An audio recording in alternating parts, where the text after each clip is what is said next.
My wife said I've been spending every second chasing approval from people who mock me behind my back. I said, thanks for the tip. She smirked. It's not a tip. It's an intervention. Minutes passed. I smiled. Funny. That's what your boss called our meeting too. Except he promoted me. My wife told me she was done watching me waste my energy on people who didn't respect me. I fired back with a sarcastic, thanks for the tip. Only for her to hit me with something that felt more like a gut punch. It's not a tip. It's an intervention. I thought I had the last word when I told her that her boss had said the same thing, right before giving me a promotion. But what followed that moment wasn't a victory lap. It was a slow unraveling of who I thought I was and what my marriage had become. I'm Ruben. I'm 42, and I live in Naperville, Illinois. Think tree-lined streets, overly manicured lawns, neighbors who wave out of habit. My wife, Alina, and I have been married 16 years. She's 39, sharp as a razor, works in HR for a big pharmaceutical company in Chicago. We have a 16-year-old daughter, Melina, Mel for short, who's smart, quiet, and increasingly hard to read these days.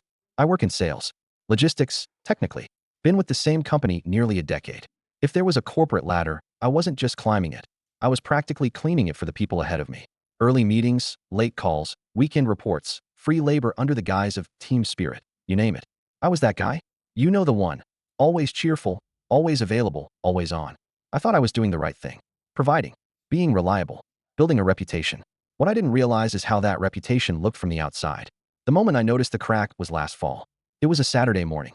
I'd gotten up early, again, to meet a client for a breakfast catch-up he requested the night before. I came home around 9:30 a.m., half smiling, half wired, talking about the future of the account, and Alina was just sitting there at the kitchen table with her tea, staring at me like she was studying a lab rat. You ever stop? She asked. I played dumb. Stop what? This. All of this. Do you even know why you do it anymore? That wasn't new for her. She's always been blunt, honest in a way that sometimes felt like a cold front moving in. But that morning, it felt different. She wasn't angry, just resigned. I brushed it off with a quick line. Thanks for the tip. She didn't even flinch. Just leaned back and said it. It's not a tip. It's an intervention. That hit. I stood there, keys still in my hand, unsure what came next. Then, like a reflex, I blurted out, funny. That's what your boss called our meeting on Thursday, except he promoted me. And then, silence. She didn't say congrats. She didn't smile. She didn't get mad. She just looked at me, and I think that's when I realized we weren't talking about promotions or work or even me chasing people anymore. We were talking about us. That moment triggered something. I couldn't shake it for days. I started noticing how many text threads I initiated that got left on read. How many coworkers responded with half-laughs or inside jokes I wasn't a part of. How often I took on projects others ducked. How little time I actually spent being present at home. And then I started noticing her. How she stopped asking me about work. How she poured herself tea and didn't make me a cup anymore. How she'd go upstairs with a book right after dinner, while I cleaned the dishes in a quiet kitchen. Our daughter barely spoke during meals. I realized she avoided us both. Probably because she didn't want to be in the crossfire of whatever was brewing under the surface. I always thought I was the good guy, the dependable one. But in the span of weeks, I began to wonder if I was just absent. Not because I wasn't physically there, but because I wasn't with them. There's this moment I won't forget. It was late November. Alina was sitting in the den, scrolling through her phone while watching one of those Scandinavian crime shows she liked. I sat next to her, not really watching, just trying to be near her. She didn't look up, but she said, "Did you know Mel's thinking about applying early decision to UW-Madison?" I blinked. No. I thought she was leaning toward Northwestern. She was. You would have known if you were here Tuesday night. She asked us at dinner. Us, she said. Not me. Not we. Us. I felt a strange ache in my chest. I didn't remember the last dinner we'd all sat through without my phone vibrating on the table. I started going through my call logs, texts, emails from the past 3 months. It was embarrassing. Hundreds of entries with names I barely liked. Maybe 2 from Mel. A dozen from Alina, mostly logistical. Groceries. Dentist appointments. Parent-teacher night reminders. Nothing emotional. Nothing intimate. I had become background noise in my own home. But the cruel irony? I thought I was doing all of it for them. When I finally admitted this to Alina, one night in December, while she was folding laundry, she didn't say anything for a long time. Then she said, quietly, I didn't need you to provide more. I needed you to care more. She didn't yell. She didn't cry. She just kept folding clothes like it was any other evening. I started therapy 2 weeks later. I didn't tell her right away. I wanted to go for myself, not for her. Not to prove anything. Just to understand why I couldn't stop trying to please people who didn't care about me. And in doing so, ignore the 2 people who did. My therapist, Mark, a former firefighter turned counselor, asked me something simple but heavy in our second session. What are you afraid would happen if you stopped trying to be liked? I didn't have an answer then. I'm still figuring it out. That was 3 months ago. Since then, I've stopped checking my work email after 6 p.m. I've skipped 3 company happy hours. I've turned down 2 weekend meetings. I've also been home for dinner every night this month. The first time Mel actually looked surprised to see me there. She even smiled. It felt like winning the lottery. Alina? She's civil, distant, but less cold. We're not pretending anymore. That weird fakeness is gone. Now it's just quiet honesty. She's still guarded, and I can't blame her. I left her emotionally solo for years. She's allowed to be cautious. I'm trying to rebuild, not just our relationship, but myself. There's still more to this story. I'm not anywhere near the end. But if you've ever been the kind of person who gives everything to people outside your home and leaves nothing for the people inside it, just know this. Promotions don't hold your hand when you're sick. Your coworkers won't stay up late waiting to hear how your day was. Recognition at work won't notice the way your daughter stops hugging you goodbye. That stuff doesn't get handed back when you finally realize what you missed. The changes I made weren't massive, not on the outside, but they were monumental to me. Like pulling weeds that had grown into the foundation, small actions, but with every root I yanked, I felt the shake of everything I'd built. I started driving Mel to school. Not every day. She still preferred the bus or her music over morning conversation, but I made the offer, and when she said yes the first time, I played it cool. Inside, I was terrified I'd ruin the moment with one awkward dad joke or an overly enthusiastic question. We drove in silence mostly, but once she said, "I don't hate this." It was the highest compliment I'd received in years. At work, I stayed quieter, not out of resentment, but awareness. I stopped raising my hand every time someone asked for help. I learned how to sit in a meeting without needing to prove I had value. And funny enough, people started treating me differently, with more caution, more respect. I had always believed I needed to be loud, ever present, eager. But it turns out, silence holds power too. And the people who used to take advantage of me didn't like the version of me that didn't jump at every task thrown my way. Alina noticed. She didn't say it outright, but she looked at me differently.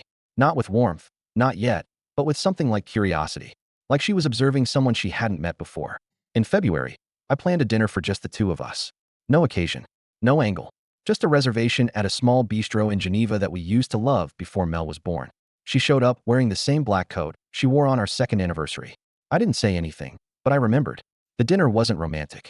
It was cautious, like two people revisiting a house they used to live in, checking if the walls still felt like home. At one point, I asked her, "Are you still in this with me?" She didn't answer right away. She took a sip of her wine, looked at the table, then back at me. "I'm here. That's all I can promise right now." I nodded. It was more than I expected. We didn't rush anything. No sudden decisions. No dramatic declarations.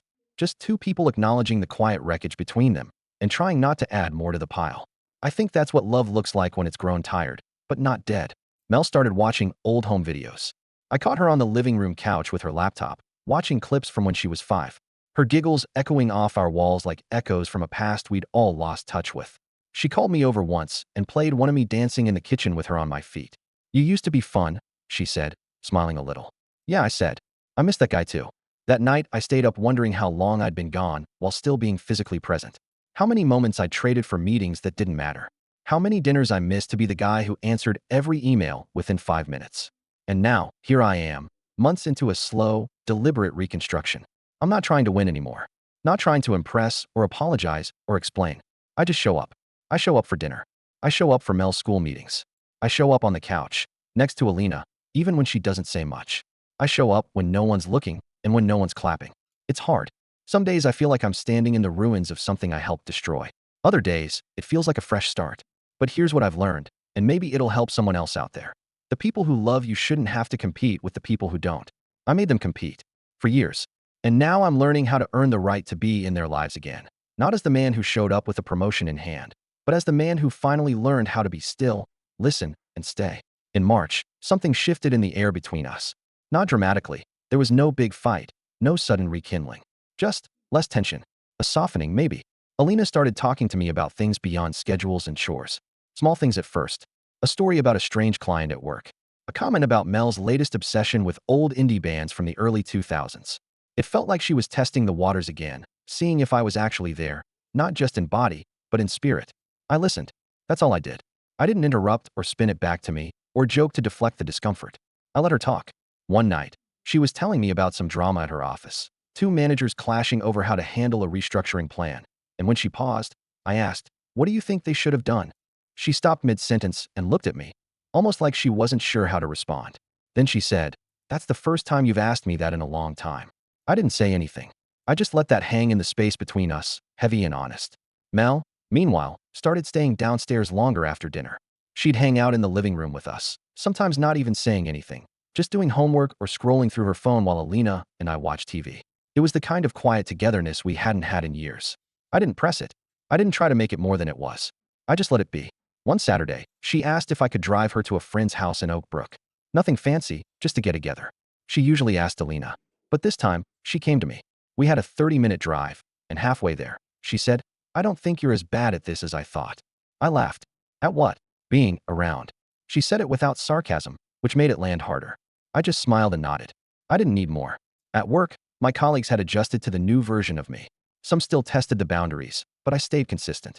One Friday afternoon, my manager, Troy, stopped by my office and said, "I've noticed you're not as plugged in lately." I braced myself, but then he added, "You seem more grounded. Less frantic. It's a good look on you." He paused at the door. Weirdly, it makes people listen when you do speak. That hit me harder than he probably realized. All those years of overextending, overtalking, overperforming, and here I was being told that doing less made me more effective. There's something deeply unsettling about realizing that the traits you thought made you valuable were actually the ones holding you back. I started noticing small moments that used to pass me by. The way Alina hummed when she cooked. The way Mel snorted when she laughed too hard. The quiet comfort of a Saturday afternoon with nothing scheduled. These were things I used to be too distracted to notice. Always thinking about the next email, the next pitch, the next chance to prove myself. Now, I was learning to be where I was. Not perfectly. Some nights I still checked my phone too often. Some mornings I still woke up feeling behind. But more often than not, I caught myself. And when I did, I put the phone down. I stepped back. I apologized, sometimes aloud, sometimes silently. Alina still kept her distance, emotionally speaking. But there were cracks. A touch on the arm as she passed me in the hallway. A half laugh at something I said. A look held just a second longer than it needed to be. I knew better than to push. Love that's been bruised doesn't come back on command. It watches. It waits. It needs proof, not promises. One rainy Sunday, we were sitting in the living room while Mel was upstairs.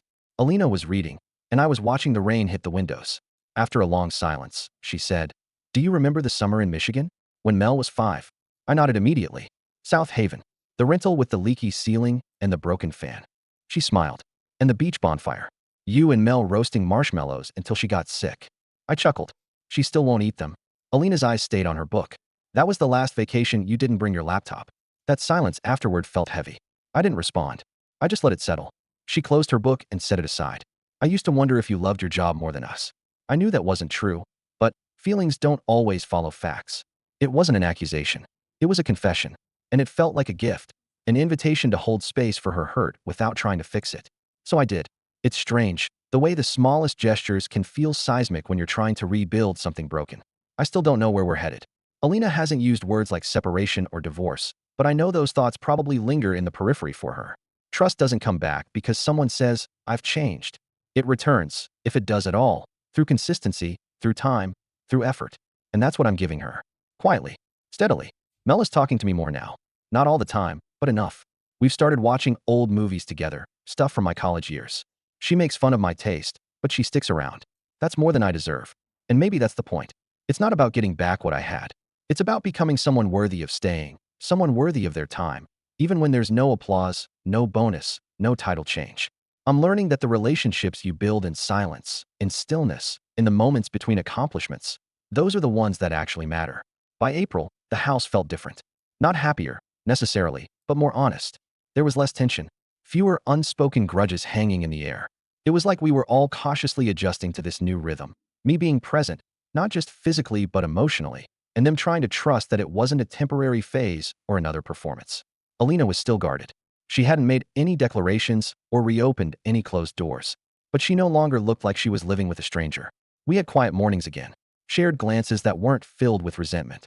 And every now and then, she'd say something personal, something about her day or her thoughts, and I'd just listen, carefully, like I was learning a new language. I didn't try to interpret what it all meant. I just took it as a sign that I hadn't completely lost her. One evening, I came home with groceries and picked up her favorite tea, an obscure brand she'd mentioned once, years ago, during a random trip to Seattle. I found it online and ordered a box. When I placed it on the counter, she noticed, paused, then gave me this look.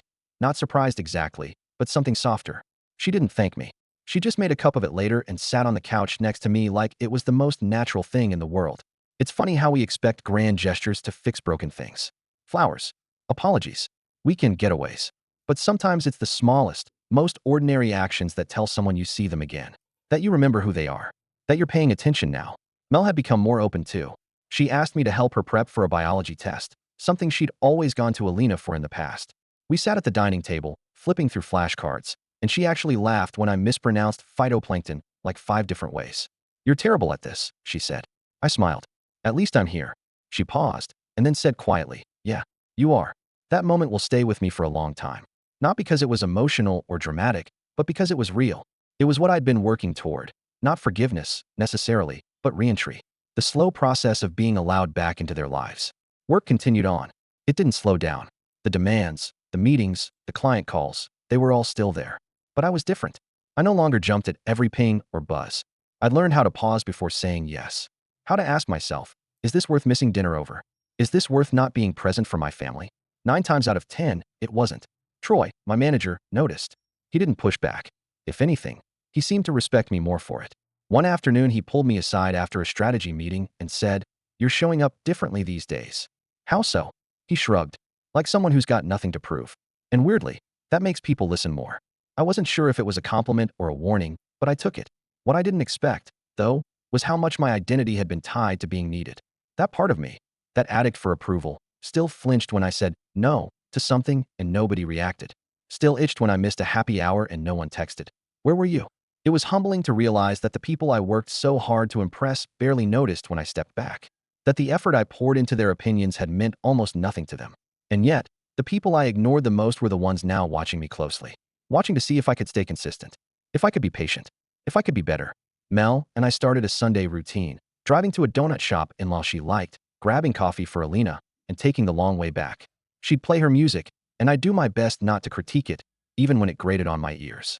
Some Sundays we didn't talk much. Others, we'd joke around. But either way, it became our thing. Quiet, simple, dependable. Alina started painting again. I noticed it one morning when I passed by the sunroom and saw the easel propped up, brushes laid out neatly, and a canvas half filled with soft, abstract colors. I didn't interrupt her. I just stood there, watching through the door, thinking how long it had been since I saw her do something for herself. Later that day, she left a small post-it note on my nightstand. It said, "Thank you for the tea." Just that. Nothing else. But it felt monumental. We didn't talk about where we were headed. We didn't make promises.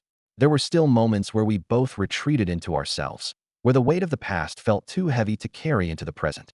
But we were rebuilding, slowly, brick by brick, gesture by gesture.